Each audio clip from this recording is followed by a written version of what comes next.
What's up, everybody? We are back. John Delarose here. I am a #1 best-selling author, and I am also a comic creator. So I leave my Amazon link in the description below. Love if you check out my books or my comics. If you like Supergirl, you might like my comic Flying Sparks. I'm trying to be the Supergirl expert here. I've read all of Supergirl, and it's been a while since I've actually done a new volume on the channel. Last one I did was volume 3 of the Supergirl New 52 series, and this is volume 4. And this is Out of the Past.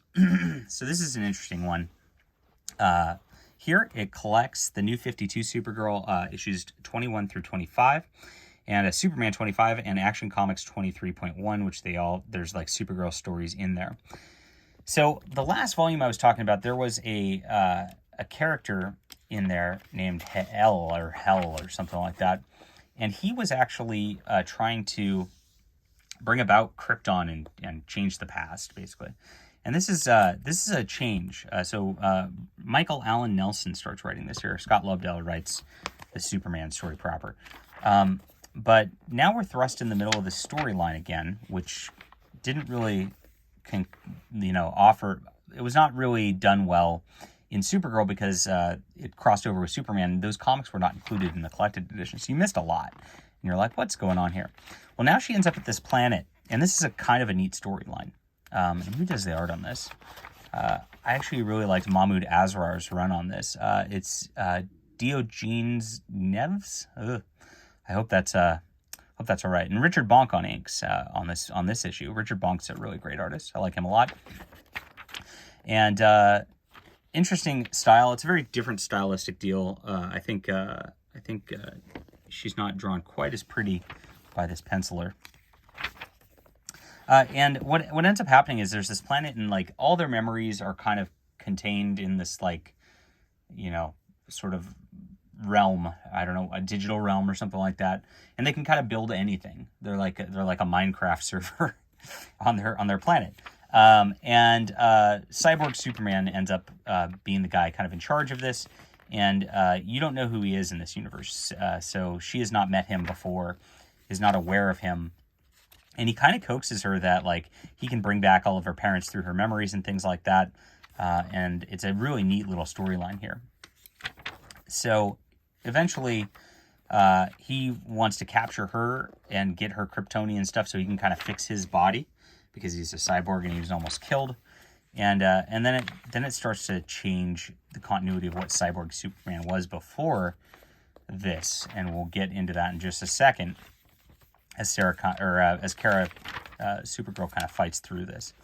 Now I think that the inking changes over this. Okay, it's a dual penciling. The inking changes. You can kind of see that it changes a little bit through this, and it's okay. I mean, so I like the art all right through here. It's not my favorite, but it's not my least favorite either. You get a lot of, it's very modern with a lot of detailed background, so is what it is.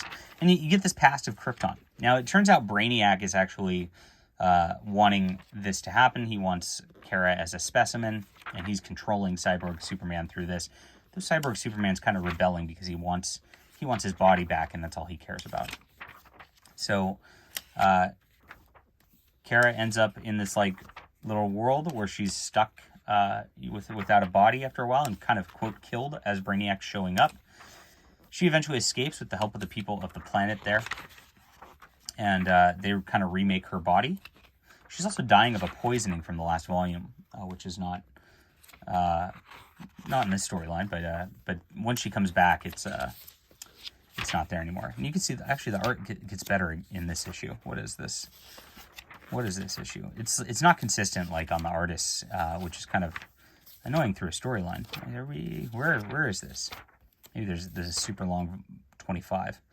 One thing that drives me crazy about DC collected editions, by the way, they don't put the issue number on they do the cover, and they don't put the issue number, so you kind of got to guess.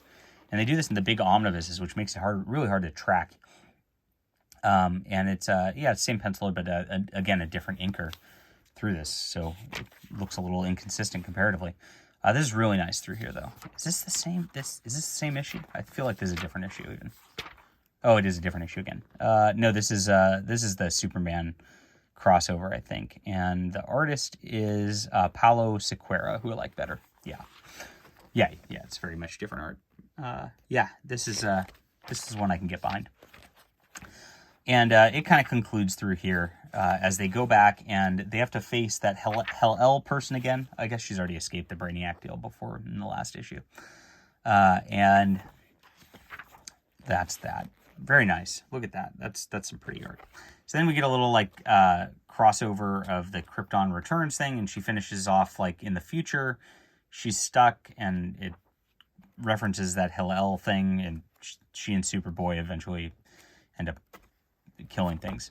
Now that's tough again because it's again a part of a crossover that like is not referenced in like the full amount. So you kind of like are thrust into the middle of a story in this, and it's just like, why did they collect these like this? But they did, and so that's what you get. So it's really jolting because she's just thrust into the situation. You're like, how did she get there?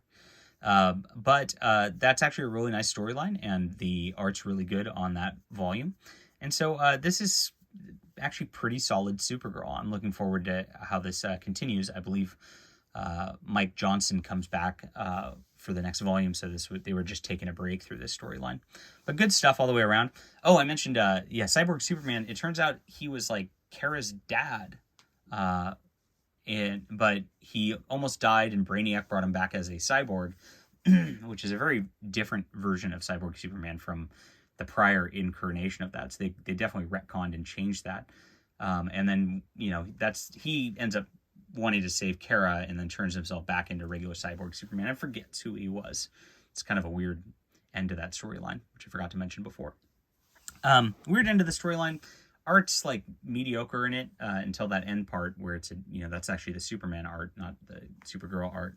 So I don't know. It's like a 7 out of 10 overall, just because it's kind of inconsistent throughout this. All right, that's it for now. Hit that like and subscribe button. We'll be back soon.